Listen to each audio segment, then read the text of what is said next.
স্বাধীনভাবে শান্তিতে থাকতে চায়, এই নীতি আদর্শ ইসলাম ছাড়া অন্য কোনো নীতি আদর্শের মাধ্যমে শান্তিতে থাকার শব্দটুকু আপনারা দেখতে বাস্তবে পাবেন।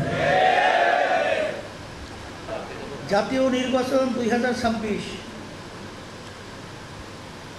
আমি 100% মনের দিক থেকে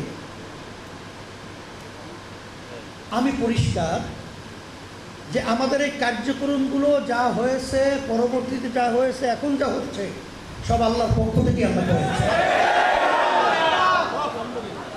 এর কারণ হলো ইসলামের নামে অনেকগুলো দল তো একত্রে চলতে পারে না, একত্রে রাজনীতিও করা পরিবেশ সুন্দর থাকে না। একই ইসলাম আমি বলি, আরেকজনে একই ইসলাম বলবো, আরেকজন একই ইসলামে মানুষ যাবে কোথায়? আসলে ইসলামের নামে যে ভিতরে যে ধোঁকাবাজি রয়েছে এটা তো পরিষ্কার ছিল না।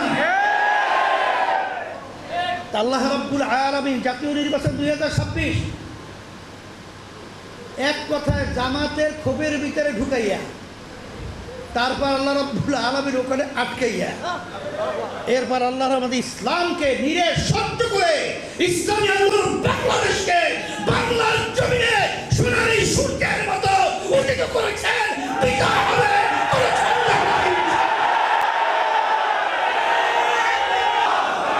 আমি পরিষ্কার বলতে চাই যে বর্তমানে ইসলামী আন্দোলন বাংলাদেশ ছাড়া যারা ইসলামের নাম ব্যবহার করে তারা কিন্তু ইসলামী দল পরিচয় দেওয়ার শক্তি যদি নাই থাকে, আমি আমার ভাইদেরকে বলবো, আমার নেতাকর্মী সমর্থক আমার মা বোনদেরকে আমার কথা শুনে থাকলে বলবো, আমরা কেউই থাকবো না। কিন্তু আজকে আর কতদিন আমার সেই মায়ের কান্না শুনতে হবে যে আজকে আমি আর কয়েকদিন পর্যন্ত আমার সন্তান আমাকে মা বলে ডাক দেয় না? আর কতদিন আমাদের আশরাফুল মাখলুকাত মানুষগুলো রাস্তায় পাখির মতো এইভাবে মরে থাকবে, গুলিবিদ্ধ হবে?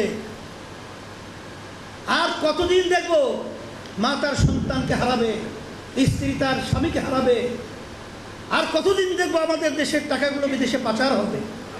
আর কতদিন দেখব যে আমাদের দেশের মানুষগুলো নিরপরাধ লক্ষ লক্ষ আমার ভাইদেরকে আজকে মিথ্যা কেসের মাধ্যমে তাদের সংসার বিলীন হতে আমরা দেখেছি। নিরপরাধ মানুষগুলোকে ফাঁসির রশিতে আমরা ঝুলতে দেখেছি। এই জন্যই অনেক সময় বলে থাকে আমাদের আইনুদ্দিন আল আজাদ রহমাতুল্লাহি আলাইহি, তিনি বলেছিলেন, কি বলেছিলেন? তিনি বলেছিলেন শ্রীগালের মতো 1000 বছর বেঁচে কোনো লাগবে নাই, সিংহের মতো গর্জনের মাধ্যমে একদিন বাঁচাই হলো